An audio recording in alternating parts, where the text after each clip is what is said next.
سنن ابن ماجہ میں حضرت عبداللہ ابن عمر رضی اللہ تعالی عنہ سے روایت ہے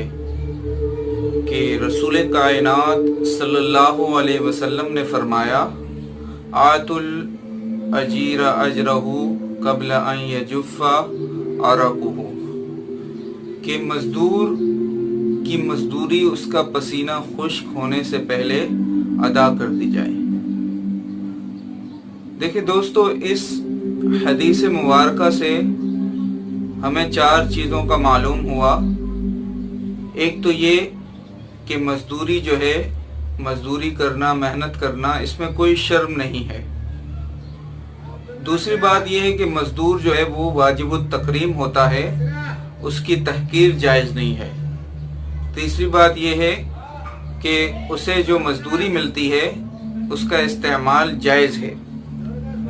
اور چوتھی بات یہ ہے کہ مزدور کی مزدوری اس کا پسینہ خشک ہونے سے پہلے ادا کر دی جائے۔ مطلب یہ ہے کہ حدیث مبارکہ میں رسول اکرم صلی اللہ علیہ وسلم کا منشا اور مقصود یہ ہے کہ جتنا جلد از جلد ممکن ہو، as soon as possible، جس مزدور کو آپ نے اپنے کام کے لیے ہائر کیا ہے، جب اس نے وہ کام کر دیا، وہ عمل سر انجام دے دیا، تو فوراً ہی اس کی مزدوری ادا کر دی جائے۔ یہ نہ ہو کہ وہ آپ سے تقاضا کرتا رہے اور آپ اس سے ٹال مٹول کر ٹائم لیتے رہیں اور کہیں کل آ جائیں، پرسوں آ جائیں، یا اگلے ہفتے آ جانا، یا اگلے مہینے آ جانا۔ یہ انتہائی برا عمل ہے، اور اس حدیث میں رسول اکرم صلی اللہ علیہ وسلم کی مخالفت بھی ہے کہ آپ نے ایک مزدور ہائر کیا اور وقت پر اسے پیسے ادا نہیں کیے۔ ایک اور حدیث میں رسول اکرم صلی اللہ علیہ وسلم نے یہ بھی فرمایا کہ جب آپ کسی کو مزدوری کے لیے منتخب کرو، مقرر کرو، تو درست طریقہ یہ ہے کہ اس کے ساتھ مزدوری کے پیسے اور جتنی مزدوری ہے، یعنی جو کام وغیرہ ہے، ان تمام چیزوں کا تعین کر لو، تاکہ آپس میں بعد میں بدمزگی نہ ہو۔ اور رسول اکرم صلی اللہ علیہ وسلم نے صرف حکم نہیں دیا بلکہ یہ عمل کر کے بھی دکھایا۔ کہتے ہیں ایک دن رسول اکرم صلی اللہ علیہ وسلم سے ایک صحابی نے مصافحہ کیا،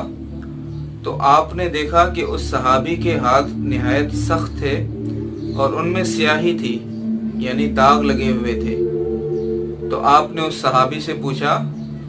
کہ بھائی یہ داغ کیسے آ گئے اور تمہارے ہاتھوں کو کیا ہوا ہے؟ تو وہ صحابی کہنے لگا، یا رسول اللہ، میں اپنے اہل و عیال کا پیٹ پالنے کے لیے مزدوری کرتا ہوں، پتھر توڑتا ہوں، کدال چلاتا ہوں، اسی وجہ سے میرے ہاتھوں میں سختی آ گئی ہے، اور یہ کالے چھالے وغیرہ جو ہے آپ کو نشان نظر آ رہے ہیں، یہ اسی وجہ سے ہیں۔ تو اللہ کے رسول صلی اللہ علیہ وسلم نے اس صحابی کے ہاتھ چوم لیے،